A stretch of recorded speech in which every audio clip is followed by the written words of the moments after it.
No, let me go, you brute. Don't put me back in there. Don't put me back in there.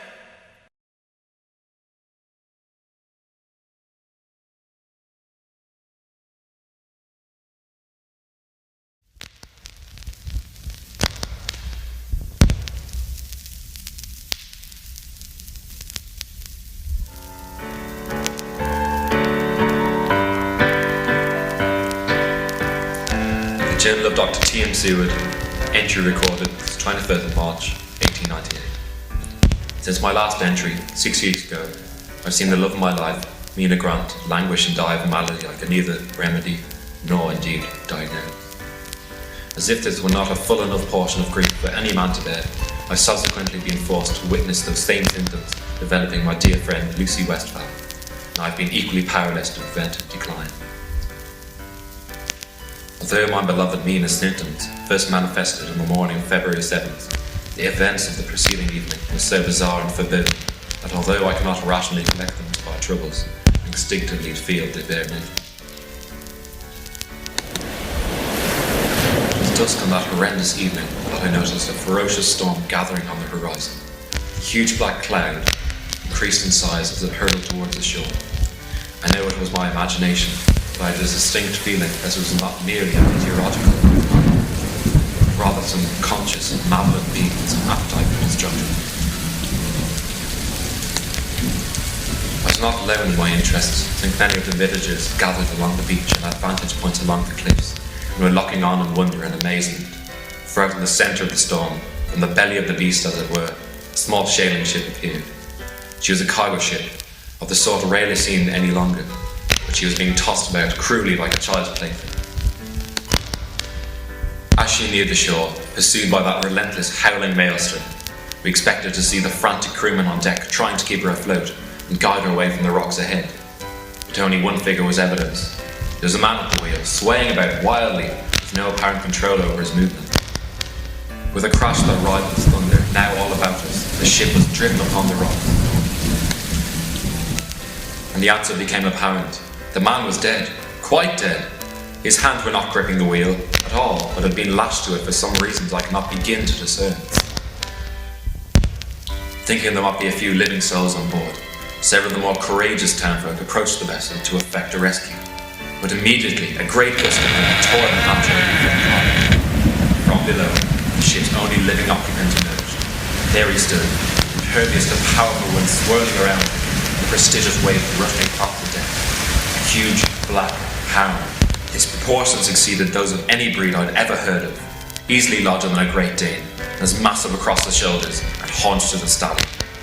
As if to acknowledge his presence, the clouds briefly parted and the full moon shone upon him, prompting him to throw back his head and release a howl so loud and passionate that could be heard easily above the winds and thunder that harangued him.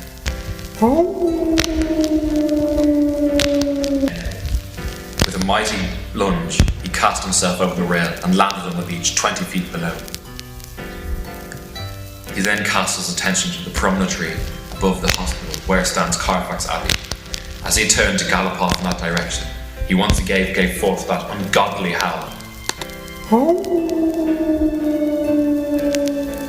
This time the sound of it seemed to penetrate the very walls of the building, echoing up and down the corridors and stirring the inmates to their own wild, demonic chorus.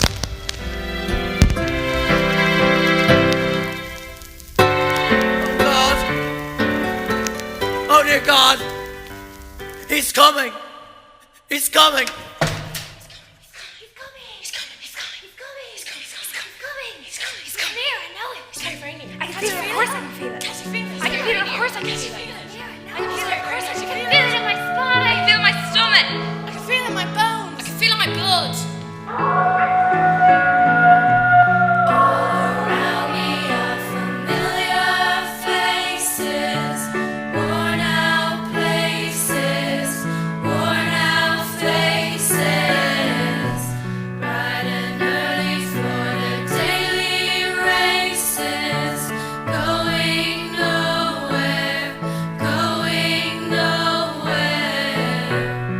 Their tears are filling up their glasses.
I was a quick, wet boy diving too deep for coins. All of your street light eyes wide on my plastic toys. Then when the cops closed the fair, I cut my long baby hair and stole me a dog-eared map and called for you everywhere. Have I found you, flightless bird, jealous, weeping, or lost you? American mouth, big bill.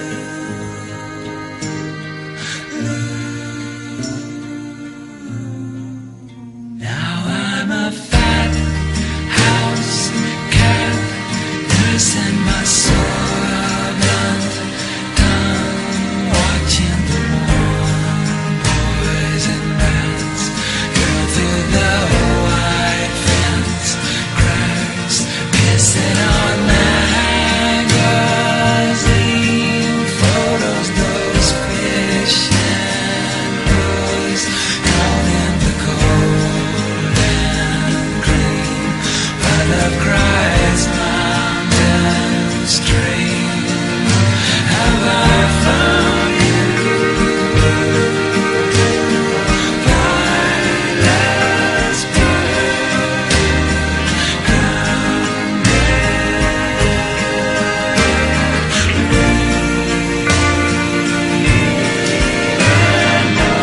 lost you, American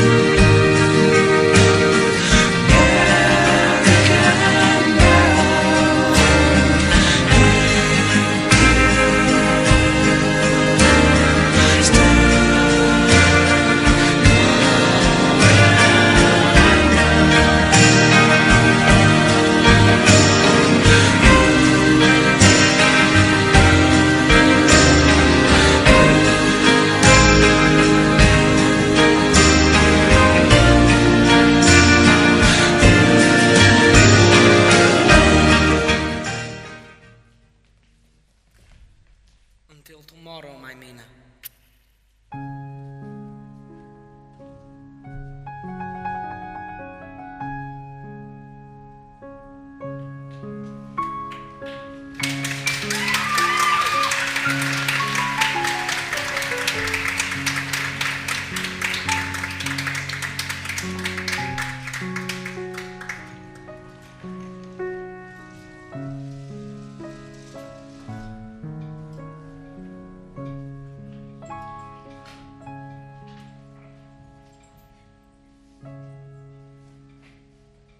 Wait, sir. Dr. Seward should be back directly, and he was anxious to see you. Make yourself at home. Thank you. It's a great honour to meet you, sir. Dr. Seward speaks so highly of you. I'm the doctor's assistant, Margaret Sullivan. My pleasure, Miss Sullivan. Can I take that for you? Oh, no, thank you. I'll keep that with me. Just your coat, then? Oh, yes. Very kind. I'll tell the doctor you're here as soon as he arrives. Much obliged.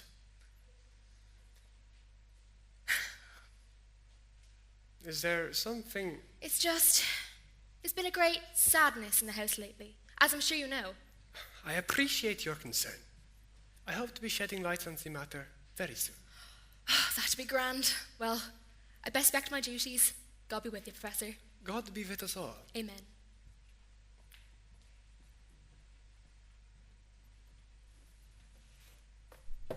Amen.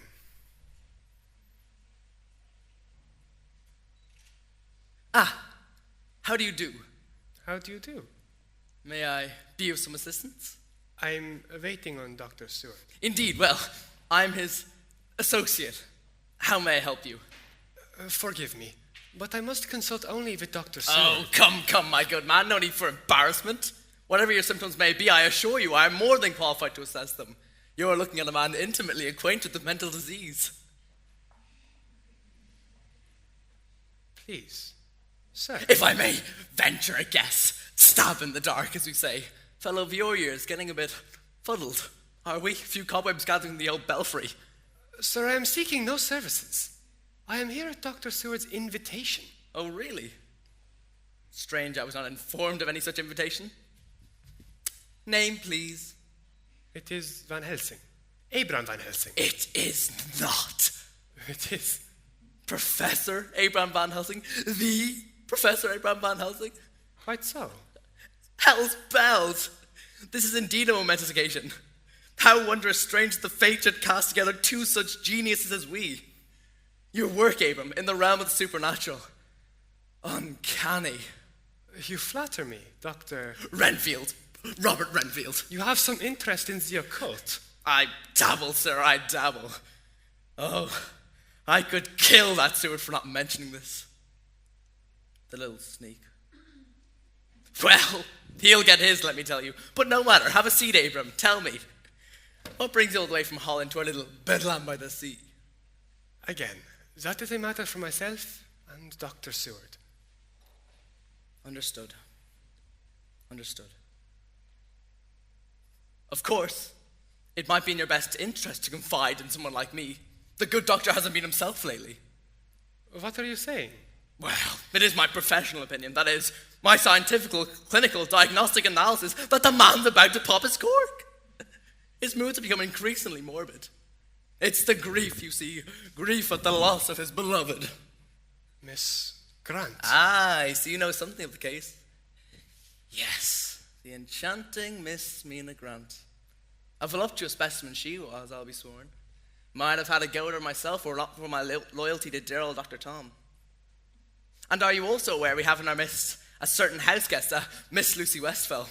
Another looker, by the way, every bit the equal of the late Miss Grant, but with the distinct advantage of being alive.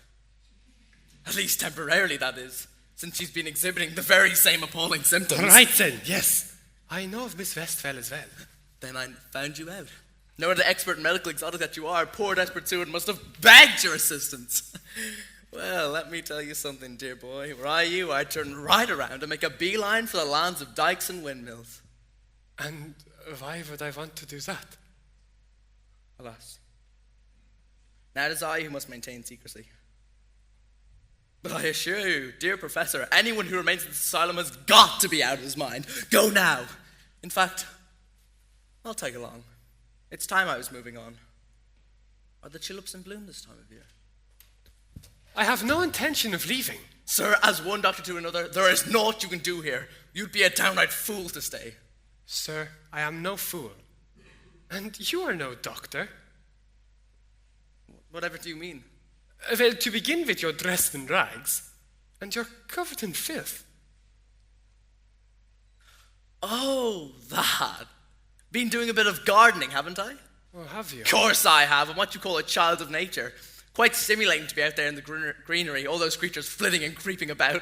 Positively gives one an appetite. Well, let us drop the charade. Shall we, my friend? Clearly something troubles you, and perhaps I can be of help. And perhaps the sun will rise in the west tomorrow. You want the truth? The truth is, every moment you remain here brings you closer to destruction. Get out, you fool, and take me with you. Get out before he... Hi, Abraham, thank God you're... Renfield! Evening, Thomas. Have a pleasant stroll. What the blazes are you doing here? Who is this fellow? One of the inmates. Hardly surprising. Mr. Renfield, how did you get out this time? Professional secret. I'm terribly sorry, Edmund. There's no way for me to welcome you to my home. Actually, Mr. Renfield has been quite engaging. He is a man of remarkable erudition and intellect. Ha! He's also a man of delusion and hysteria. And one who has lately adopted the charming practice of zoophagy. Is that so, Mr. Renfield? You like to feed on living things?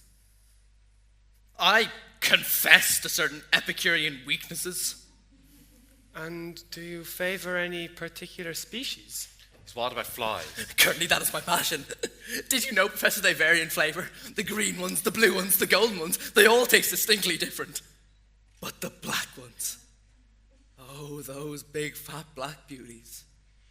You nip off the head and that tangy nectar gushes forth, and then you suck the little fella dry. Renfield! Mr. Briggs, this is unacceptable. Sir, I looked in on him half an hour ago. He was in his cell, asleep, and the door was locked and bolted.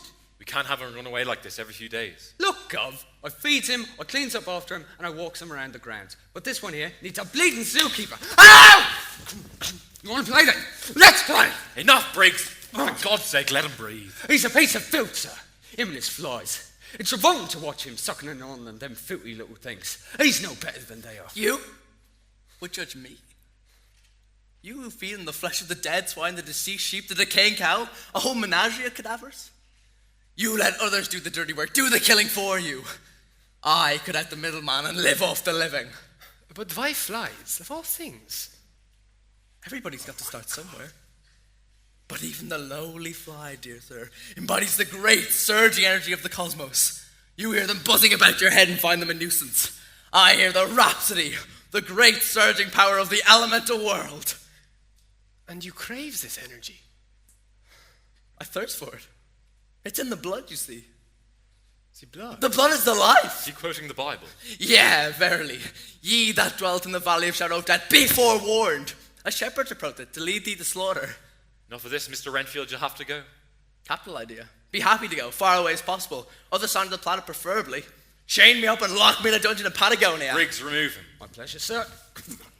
Mr. Renfield, why are you so intent on leaving? Oh, you know, change of scenery. Not that the accommodations here aren't first rate, and the help couldn't be lovelier. Tell us what troubles you. No! You'd only fail. Just as poor, pathetic Seward here has failed me. Failed me and his dear departed Mina. How do you know about that? A little bat told me. Told me she's left you for another. What are you saying? Oh, the lovely lady Mina was so charming and so gay, but she's had a change of heart since the night she passed away. Now she dances with the devil by the deep dark water between the devil and the deep blue sea. Stop it! For God's sake, stop it! Mr. Renfield, you see that portfolio on the desk? Open it. You may be persuaded to speak frankly. Ho! Ha ha! Ain't you the clever devil? And here's poor me stuck between two clever devils. Damned if I do and damned if I don't. All right then, Herr Professor. You think you're so bloody smart. Here it is then. No! Please! No! Yes, I hear. I hear and obey. Sorry about this, Professor. Under other circumstances, we could have been great friends. No! Oh. It's not just me, you know. It's all of us. We are all damned. We are all damned. Abram, you all right? Yes, quite. Still good to see you. I can't apologize enough for that poor lunatic's behaviour. No need for apologies, my friend. And it is wonderful to see you again. I don't know what's gotten into Renfield these past couple of months.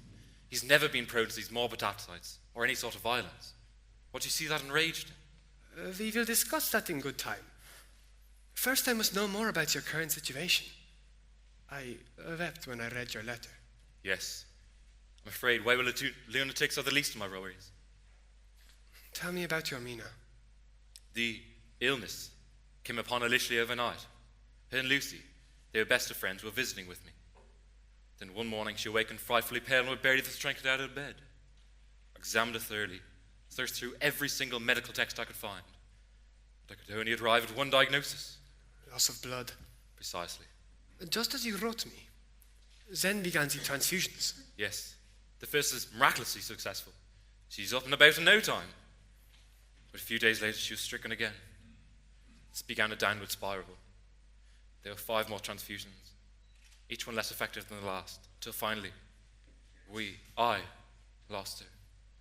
I am deeply sorry. I tell you frankly, Eben, I sincerely wonder if I can go on. Sometimes I sleep parasite with grief. I visit her tomb daily, it seems to help. I feel as if some essence of her lingers, it provides a degree of solace. But, oh God, I'm sorry. Listen to me, Thomas. You're a doctor, as am I. It is our duty to continue. When my dear wife died, I felt much as you do now. But I came to realize that my work was my salvation. There were great discoveries to be made, lives to be saved. Such adventures you've had, Abram, travelling the world. The term adventure is most often used in hindsight. An adventure, while experienced, is most often referred to as trouble. So I've always envied. Dr. Seward, I believe that before our work here is done, you and I will have many, many troubles. There's that damn animal again. It's got every dog in the county singing along. Sounds like a wolf. Not a wolf precisely, more an enormous hound. He's been in the neighbourhood ever since Mina fell in. Must tell you more about that. Look there. Down on the beach. That horse and rider. He's pushing that animal awfully hard. That'll be the Count, new resident at Carfax Abbey. You see them frequently riding at night, always unsaddled, unbridled, at full gallop. What a magnificent mount. Looks to be a European breed. Yes, had it imported from his part of the world. And which part of the world was that? The Carpathians. Apparently the family named Dracula has some sort of historical significance over there. Dracula? My God, anyone who's travelled Eastern Europe knows that name. Sounds like an interesting fellow. Chances are you'll get to meet him. He's a habit of inviting himself over every night or so. Personally, I'm not that fond of the chap, but Lucy seems to enjoy his company, so there you have it. Ah, yes. Let us discuss Miss Lucy. Her symptoms are the same as Mina's. Yes, she seems to be fighting it slightly better though. There's no telling how long she'll last. And she grew ill after Mina's death. 3 days after the funeral, she was staying on with me. Each one of us consoling each other. I think she feared I put a bullet through my brain. Then 2 weeks ago... 2 weeks ago, my dear friend became my doctor, and I his dilemma. Lucy, I heard a commotion. no need to worry. This is the man I was telling you about. Abram van Helsing. I guessed as much. So pleased to meet you, Doctor. I'm Lucy Westphal. My pleasure, Miss Lucy. Dr. Seward wrote me of your intelligence and grace, but he neglected to mention your beauty. You are kind to say so. You must be beset with suitors. Beset with sorrows, rather. You haven't told him, Thomas? I only wrote of your symptoms, Lucy. Nothing of John. John? Jonathan Harker, Lucy's fiancé. As if we haven't enough shadows looming over us. John's gone missing, you see. Missing? But how? He is, the solicitor at the hand of the sale of Carfax Abbey. He travelled to Transylvania to finalise things with the Count. Spent 2 weeks there as a Count's guest. But somehow, on the way back to Bucharest, he disappeared entirely. That was 2 months ago. And the Count could be of no help. No. He's ready in transit when we tried to reach him. Knew nothing of it until he arrived here 6 weeks ago. Since then, he's inquired to his own about John's whereabouts, but to no avail. Quite a jolly pair you've got yourself mixed up with, Professor? Not exactly a fun-filled holiday abroad. I am not one for holidays. I go where I am needed. Like a knight errant. Well, you've found your maiden in distress. Although sometimes I think I'd welcome death if I am to live my life without John. Have I come all this way to wage a war, only to find my allies on the brink of surrender? Do you think that those two whom you missed so terribly would have you succumb to despair? What's to be done, Abram? Let us begin to unravel this mystery. Miss Lucy, a few questions. Now, Dr. Seward informs me that on the onset of the symptoms and the subsequent relapses are always noticed upon waking. Is that so? It is so. And this was true in Mina's case as well? True. Well, what else is true? Pardon? What other experiences do you have in common with her? I don't know what you mean. Dr. Seward concerns that this might be some sort of contagious phenomenon. Wrote that you and her shared a bed, yes? Yes, we've always done on visits, since we're girls. Then you must have some memory of what transpired in those evenings, before her symptoms arose. Well, I suppose... Something unique. Something that set those evenings apart. Well, she began sleepwalking. Sleepwalking? Lucy, why didn't you tell me? She begged me not to. She said you had enough to worry about. I'm sorry. I know I should have said something. But everything happened so fast, and once she was gone, there didn't seem any point in mentioning it. So you'd wake in the middle of the night, and she'd be gone? Yes. And then? Well, naturally, I went looking for her. I usually found her out in the grounds somewhere. Each time, I'd wake her gently and take her to bed. But once I caught sight of her heading up the path to the cemetery. When I got there, she was sitting on the old stone bench outside her family crypt. And, well, I was at some distance, and there was a good deal of fog. But there appeared to be a figure hunched over her. Some piece of statuary, you mean? No, it was animated, dressed in black, tall and thin. The face. It was the face of some wild beast. The eyes. What about the eyes, miss? They were red. Red like coals glowing in the dark. I called out to her, and that thing, whatever it was, just vanished in the fog. I ran to her and brought her back to the house again. The next morning, she was worse than ever. 2 days later, she was gone. And you have not seen that face? Those eyes again? I've not been sleepwalking, if that's what you mean. Well, that is not what I asked. Very well, yes. I've seen that face again, in a manner of speaking. I've had, well, who wouldn't? I've had a few nightmares since Mina passed. And this is when you see again this thing, as you put it? Yes, that's when. Oh dear, you must think me quite insane. No, not a bit. Although, I have just met a lunatic who has a similar problem telling the truth. But I've told you, no lies. No, none. But you have also not told me the truth. What more can I tell? Would you mind removing your scarf? But why? I am a physician. I wish to examine your throat. Please, it is for the best, I promise.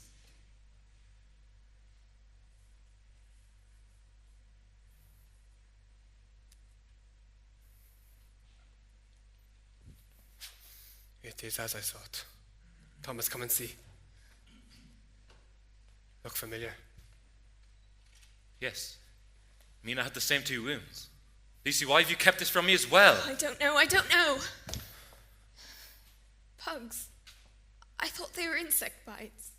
Living out here in the country, Lord knows, they could be anything. What does this all mean, Abram? Trouble, my boy. It means trouble. That's Renfield again. I'll throttle him myself this time. I am welcome. Yes. As always, Count. Please, do come in. Good evening, Miss Lucy. You are looking ravishing, as ever. Thank you, Count. But I see you have already a guest, I intrude. No, it's quite all right. Count Dracula, Abram van Helsing. My pleasure, Count. Van Helsing, the writer. Science and the Supernatural. Secrets of the Warlock. You've read them? Among many others, including those dealing with my homeland. Most entertaining. Well, thank you. I have a few tales of my own I could share with you. Perhaps we will get together for a glass of sherry. I never drink wine. But we will have our time together, I assure you. That is an impressive steed you are riding. We saw you from the window. That is Lilith. She runs like a demon from hell, does she not? Yes. Clearly an extraordinary bloodline. Yes, she has lineage that goes back as far as my own. Was not one of your ancestors the legendary Vlad? Vlad the Impaler. Quite the hero in his time. Well, quite the monster to the Turks. True, sometimes good and evil is just a matter of perception. Sometimes a matter of which end of the stake you are on. Well said, my friend. But we must discuss such dark subjects when not in the presence of so lovely a young woman. It is good to see you up and about, Miss Lucy. Has there been an improvement? I'm sure there will be now that the professor has joined the fray. I see. This is no mere social visit. You come as a man of medicine, a man of science, a formidable adversary to any malady. What an exhilarating turn of events. Yes, but the best remedy would be Jonathan's safe return. Any news, Count? Alas, still no word. I have a legion of gypsies searching for him, but the forests are dense and the cliffs are perilous, so it's slow going. If this continues much longer, I shall return to Castle Dracula and lead the hunt myself. You are so kind, Count. I think you know, sweet lady, that from the moment we met, I have been your devotee. In you I see a kindred spirit. Your visits have meant so much to me. It does not bore you. This wearisome old remnant of a dark bygone age. Listen to you, talking like an antique again. No, I quite love your old folk tales. They're really rather enchanting. And those peculiar songs you sing. So many eerily beautiful folk songs sung in your land. In this land as well. Ghost Lover, do you know it? They sing it down in those inns down by the Werves. A young woman stands on the beach, mourning her lover who was lost at sea. So strong is her love that his ghost rises from the waves. They embrace in the moonlight, and when he tells her he must go, she will not be left behind. He takes her by the hand, and together they descend into the cold, dark water. Yes, even we English enjoy the occasional melancholic tale of the supernatural. Again, perception. To the ghost, the supernatural is natural. Excuse me, Dr. Seward. Yes, Miss Sullivan. It's time for Miss Westfall's medication.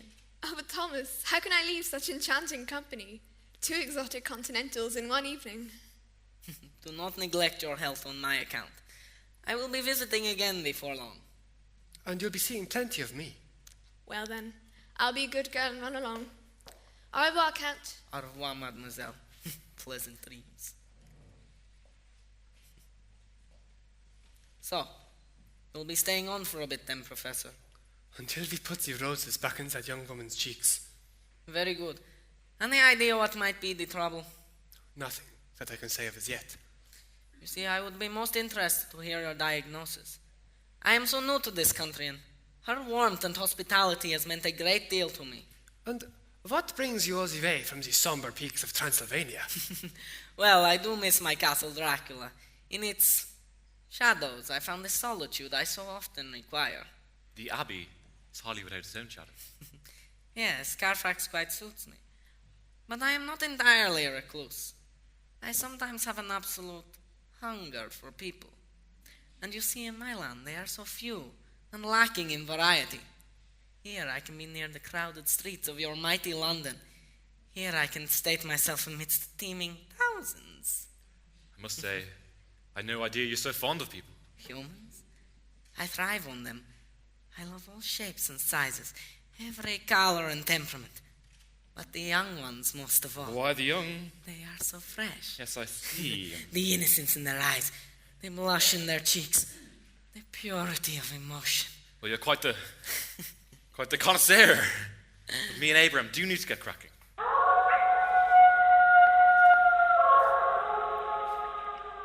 Listen to them, the children of the night. What sweet music they make.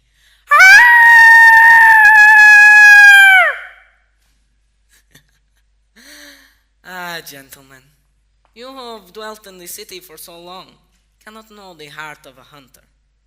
I will leave you to get cracking, as you say. The darkness beckons me, and my mount grows restless. Lilith, too, is a hunter. When her nostrils fill with the scent of blood, none can escape her. Farewell for now, my friends. Yes, good night, Count. Good riddance, if you ask me. The arrogance of a man barging in out, howling and so forth, when we have important work to do. Yes, important. And more challenging than you can imagine. You mean Lucy? Have you already reached a diagnosis? Do you know what disease this is? My diagnosis is that there is no disease. I'm sorry. I think I've lost you. Do you mean to say that this illness is somewhat hysterical or imaginary in some way? Nothing of the kind. The symptoms are real, but the cause is not internal. But I know of no external phenomenon that can make blood simply disappear from a person's body. You don't. But I do. But what could possibly... Dr. Seward, you studied medicine with me. But you know that I have interests outside the realm of conventional science. Now, wait a minute. Are you saying we're dealing with the occult? Dr. Seward. Abram, a woman that I love more than life in itself, died in this house here 3 weeks ago. I'm very close to losing a dear friend the same way, and you talk to me of fairy tales. I am well aware of the seriousness of the circumstances. Then why'd you mock me with this superstitious nonsense? You saw the marks in the throat. Heard you describe the thing with the face of a beast. The red eyes, Thomas. Must mean some sort of hallucination. Oh, you think so? Yes. All in our heads then. Couldn't be anything else. Have a look. This can't be. This is a 16th century rendering that I found in a monastery in Montenegro. But what the blazes is it? In his part of the world, it is called Nosferatu, the undead. Here, we say vampire. Vampire. That is correct. So you think there's puncture wounds? From fangs, yes, from sharp fangs. For a woman to be attacked by such a creature, why didn't I say anything? These creatures can be very powerful. It is my guess that they can induce at least partial amnesia on their victims, particularly useful for those they intend to revisit. So they can control people's minds? In some cases, control. In other cases, enslave. Your star patient seems to be well on his way to slavery. Renfield? We'll have to keep an eye on him. He is a spy, but a reluctant one, and may prove useful. Assuming that I believe all this, what chance do we have against such a demon? Yeah, his strengths are formidable. But there are, thank God, some vulnerabilities. You see, the vampire can only function by night. The sunlight is unbearable to them. At dawn, they must return to the soil in which they are buried, where they lay immobilized throughout the day. If this grave or tomb can be purified with holy water, then the vampire cannot enter. The cross is also a powerful weapon. But the surest way to destroy him is a stake through the heart. I feel as if I've passed through the looking glass. I know, my friend, I know. But humor me yet a while and you'll have proof aplenty. All my remedies have failed. I've no choice but to follow your lead. How shall we proceed? I want to examine Miss Lucy's room to see if the monster left any trace behind. Miss Sullivan just gave her a sedative. She'll be needing a lie down. Let her rest on the chase for the time being. It might be best if she did not use her room until you checked it over. I'll go fetch her. Good. Oh, and Thomas, please, tell her nothing of what I've said. Be right back.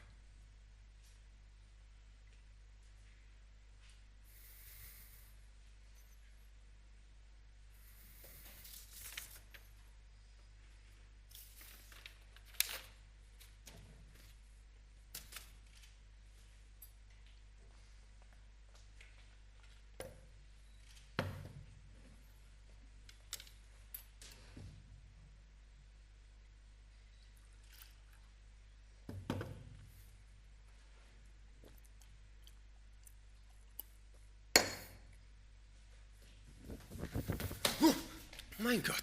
Sorry, sir. It's that bloody Renfield. He's making a fearful ruckus, screaming his brains out ears. Says something's coming after him. He got the whole ward in uproar. We need Dr. Seward over there before things get out of hand. No, don't disturb him. I will send him directly. All right, but it better be quick. Otherwise, I'll be forced to take measures. Yes. Don't worry. Right then.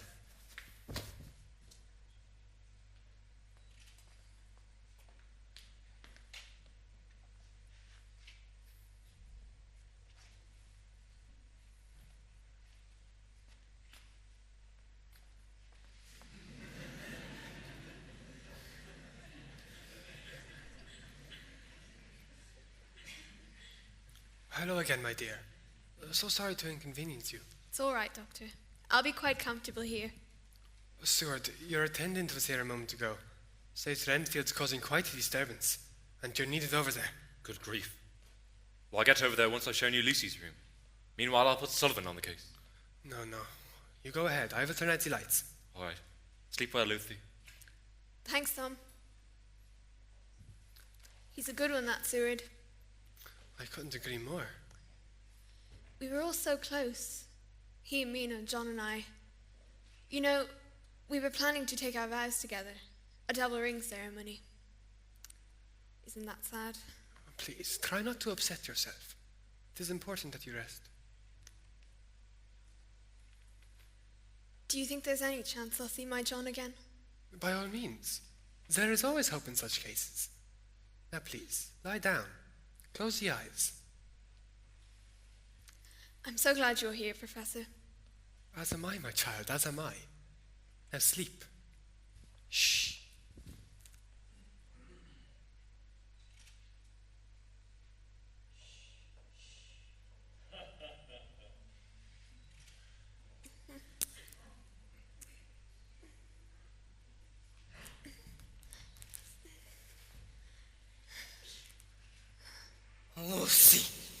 Lucy, come to me, my queen. My God! Look there, Tom! Do you see? Yes. Yes, Nosferatu.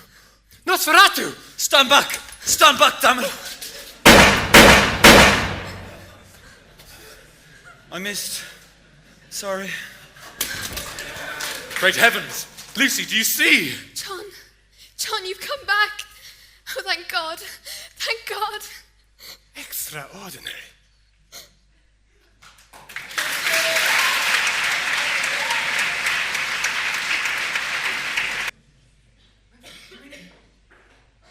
Got something tasty for you. Yeah, now. Who wants a bit of this then? Hey? Might just eat it myself. Shall I? Shall I munch it myself? Down!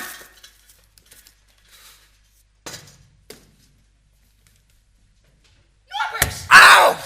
Bloody hell! You gave me a fright. I'll give you more than that, catch your nose around here again. I'm just doing my job. It's that bleeding bug biter. He's on the loose again. Dear Lord, I thought you had him in restraints. Of course I did. But that makes no difference to him now, does it? He's the bloody Houdini, the loony bin. Well, you best find him before he stirs up more trouble around here. What? Trouble? Round here? Round our quiet little cottage by the sea? Oh, we can't have that now, can we? Not when things is going so lovely. What with one dead and one dying of God knows what, shots being fired in the night, and young Mr. Harker turning up looking like Robinson Crusoe. Now, what could be more restful? Thank God Mr. Harker's returned. It might lift that dear girl's spirits. Well, last I saw of him when I went over to investigate them shots, he didn't look none too good himself. He's been through a great deal. Like what? Well, I don't know all of it. For that matter, neither does he. He's lost part of his memory. That's so. Which part? Most of the time he spent with the Count. Can't say I blame him. I'd like to forget that geezer myself. It's just since he moved into that creepy old ruin up on that hill that things have gone queer around here. Don't be superstitious. Superstitious, am I? Look at that sky. Look at them dark clouds gathering. Pitch black clouds against a sky the colour of tombstone. There's a storm brewing is all. And look at that fog bank rolling in off the water. Pretty soon we'll all be wrapped up in it, like a damn winding sheet. We live by the sea. We have weather. Same weather we had last night, and the night before that, and almost every night since the Demeter came aground. Remember that? The ghost ship? Nobody on board but the captain. And him at least 3 days dead and lashed to the wheel. Him and some great black hound that jumps off the deck and heads for the hills. And what was in the hold of that ship but some packing cases? And who was those packing cases being delivered to? Why, your friend and mine, jolly old Count Dracula. I read the papers, Norbert. Oh, read the papers, do you? She keeps up with current events then, does she? Maybe you've seen this little item here. This little item titled Hampstead Horror. I noticed it. Some lady in a nightgown luring kids off into the woods for a bit of a frolic, and them showing up later with little red marks on the little white throats. Sound familiar? I get your point. My point is that, in my opinion, this place is going rapidly downhill, and I think it's time for the sophisticates, like you and me, to seek employment elsewhere. I can't go now. I'm needed. Dr. Seward needs me. Maggie, Don't listen call to me that. Margaret, then. I'm Miss Sullivan in this house. Right then, Miss Bleeding Sullivan, I need you. Let's you and me take off together, put all this strangeness behind us, and get jobs someplace a bit more cheerful like a nice mortuary somewhere. I can't do that, Dr. Seward. He taught me right off the boat from Dublin, trained me as his assistant. He's the kindest man I know. I can be kind. Ain't I been kind to you? Wasn't I kind last night? We have to stop this. Come away with me, before whatever's happening here happens to us. No. This is my job. It's where I belong. Why don't you come to yours? All right then, Miss Sullivan, but for God's sakes, think about what I've just said. What's in there? Now this little gift from my favourite Zany, token of my appreciation for all the lovely exercise he's given me. Well, Well, what? what the devil's in your little box? Oh, sorry, dear. After your eyes, really. I'm afraid you've too delicate in nature. Don't be an Egypt. I've worked this place much longer than you. I've seen plenty. Well, if you insist now.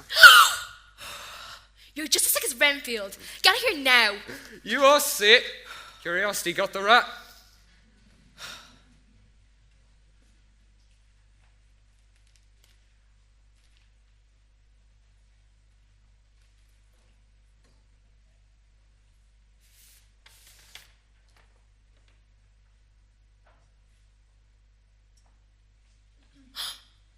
I frightened you.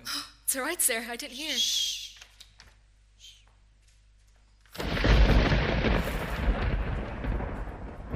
You are a very wicked girl. Pardon?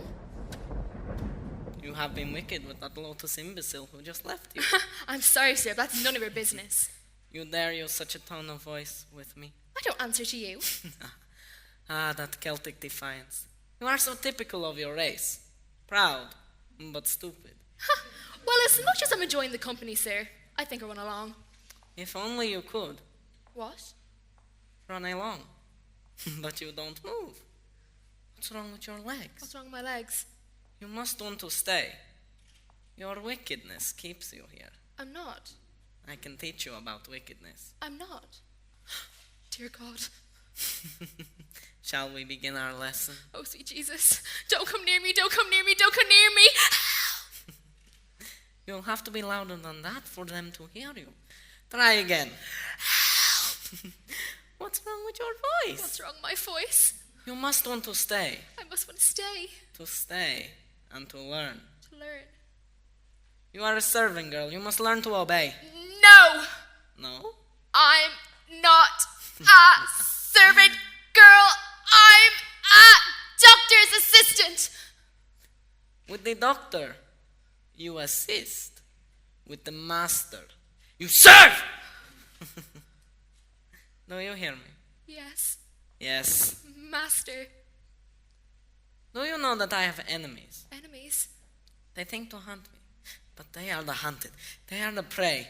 Into the the darkness shall they be cast. Into the abyss for eternity. Death unto them. Death unto them. Death unto them. Together we vanquish them.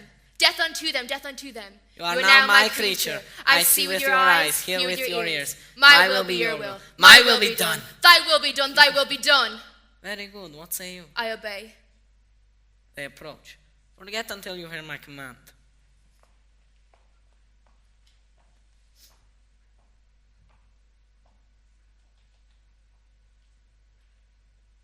Have you ever worked as a seaman before? No, I'd never been to sea at all. I was sick as a dog for a week. Oh, Miss Sullivan. Miss Sullivan? What? Oh, Professor Van Helsing. What were you staring at so intently? There was a girl down there on the path to the beach. She reminded me so much of myself. I wanted to call out to her, tell her to come home, but she just disappeared into the fog. I felt for a moment as if I lost a best friend. Isn't that silly? No. Besides, you Irish women are so beautiful when you are sad. Aren't you this loyal devil? Best be careful around you. I assure you, I am no threat. That's why you bast men say. Would you excuse me? Yes, of course. Would you ask Dr. Seward to join us? Yes, sir. Is there something funny? Oh, just something I read in the newspaper. I'll get Dr. Seward. Thank you. She seems in an odd mood. Yes. Understandable, of course, considering the circumstances. Have you had any further recollections? Nothing of my stay at Castle Dracula, although at first I couldn't remember anything at all. I woke up on a riverbank without money or identification, begged my way to the coast, and found work on a London-bound steamer. 10 days out of port, and I suddenly knew who I was and who I loved. And you came immediately here? Yes, as fast as I could, although something seemed wrong about the place. I waited and watched a bit from the woods, and when I heard the screams, I crashed in. And you saw? I saw what you saw. A monster. Thomas says it's a vampire. I don't know if I believe him, but it did seem to vanish into thin air as I fired at it. Fascinating. Evening, gentlemen. How are we getting on? Hello, Tom. Ah, Thomas, did you bring the tincture? Right here. John, it is crucial that we know more about this Dracula. I have made up this ancient Chinese formula. It can bring back even the most unwanted memories. But I must warn you, you will re-experience them fully. Are you willing? The prospect terrifies me, but it will help save Lucy. It may. That is all I can tell you. Hand it over.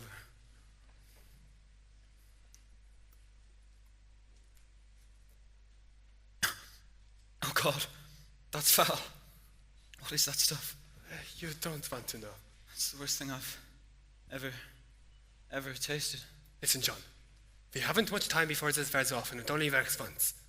So listen very carefully. We need to know how you left Castle Dracula. No, please. For Lucy, John, for all of us. I can't. I'm his prisoner.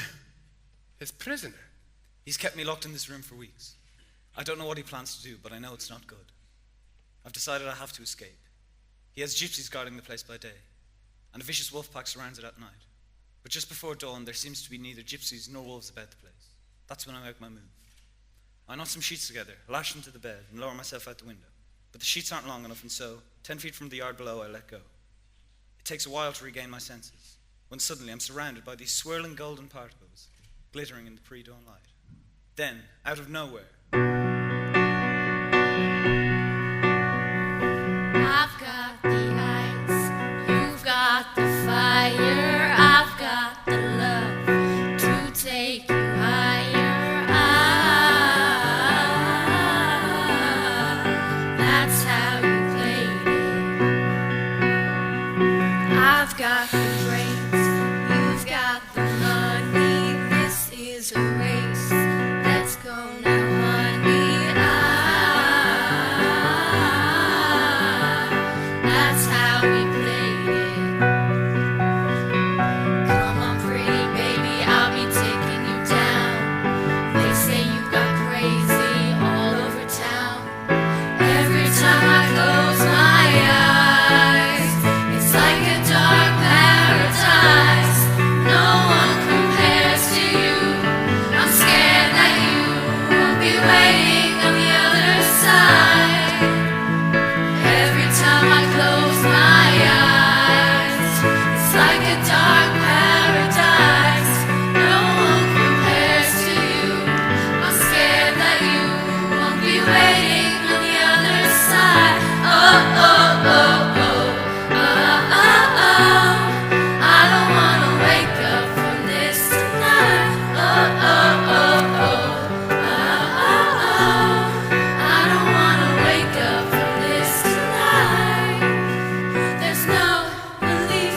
I see you in my sleep, and everybody's rushing me, but I can feel you touching me. There's no relief. I see you in my dreams, telling me I'm fine. Leave him, I say, or I'll starve you for a year. The girl is yours, but the man is mine. So, Mr. Harker, you no longer care for my hospitality. I'm getting out of here, Count. I climb onto one of the old broken walls. Far below me, I see a river, shimmering in the pre-dawn light. It's a long drop to that river, and even if you survive the fall, the current is fierce, and the water is cold as ice. I'm not staying here. Don't be a fool, let me help you. He lunges towards me, but just as he does, the first shaft of sunlight strikes the courtyard. It blinds him and drives him back. He gathers himself and comes at me once again. I know I only have one chance, so I turn and dive for the valley door. And now, I'm falling. I'm falling. And oh God, help me! Help! It's okay, John. We're here. Wake up, you're home. Is that it? Is that what you needed to know? Yes, John. Very good. There it is then. It's the Count. It's got to be. It would seem so. You are not convinced? The vampire must return to the soil in which it was buried every morning before dawn. Then how could a vampire from Transylvania survive in England? The gypsies. What of them? For several days before I escaped, they were helping him prepare for his departure. From my window, I watched them load their wagons with his possessions. Then one day, I saw them at a chore I didn't understand until now. There were 6 long, narrow packing cases scattered about, and they were tossing bucketfuls of dirt into them. And where did this dirt come from? From somewhere in the lower reaches of the castle itself. Where no doubt the family crypt is located. You have solved it, my friend. The Count truly is the creature that plagues us. He is the monster you fired at last night. The Hound? Yet another manifestation of the same being. He is a shape changer. My friends, our task is clear. If we can deprive him of his resting place, he is doomed. We must begin to search the abbeys for those 6 boxes tomorrow. Why not now? Well, by day he is powerless. But if he were to find us in his lair by night, he would rend us limb from limb. For now we must protect Lucy from further attacks. Go to her, John, and tell her nothing of what I've said. Too late for that, Professor. I've been standing outside since I heard John cry out. I heard. I know. Well, what do you know? It's him. He killed my best friend. And I'm next on the list. Aren't I, Professor? Not if I can help it. Thomas, you say your life has lacked adventure. Well, what do you say to a day of vampire hunting? I'm with you all the way. And I. And I. How can such a team fail? As hunters do, we'll begin at dawn. But we must arm ourselves. Thomas, take me to your tool shed. Miss Lucy, please remain here with John standing guard. Wear this crucifix around your neck. It is repellent to him. I will seal the door with holy water. Now he cannot enter. Come, Tom. Lucy, I can't lose you. I wouldn't want life without you. I don't know how Thomas is managing. If the professor says there's hope, I believe him. I just want to be doing something. I feel so helpless. For now, I guess the only thing to do is wait. Well, there is something we can do. Well, look at this. Look at the sly little lovebirds. This is what goes on behind my back now, is it? Hello, Margaret. What kind of nasty business is this? And you a sick woman to boot. Miss Sullivan, we were just kissing. We're engaged to be married, for heaven's sake. Just kissing, is it? Just kissing, he says, innocent as the day is long. Well, we all know where just kissing leads, don't we? Margaret, I don't know what's got into Don't you Margaret me. Sit down. You've no right I to... said Sit down! Now we'll see who's who and what's what around here. Would you stop your squirming, you little pest, and go to sleep? Sleep! What's that around your neck, you dirty girl? Take that off immediately. No. I said... Oh, but you must be overheated by your activity. Why don't we let in the breeze?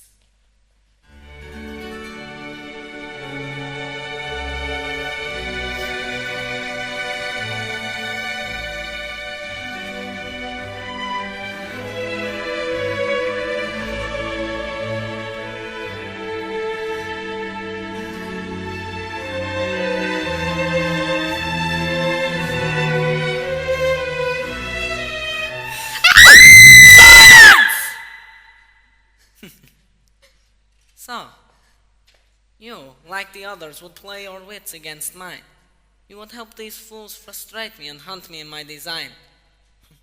Now you must be punished for what you have done, and learn, as they have learned in part, what it is to cross my path.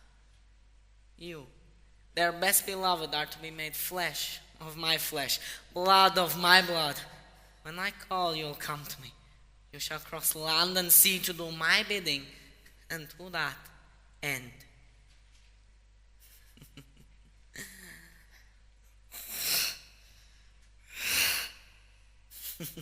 This. Do this, or he dies. John!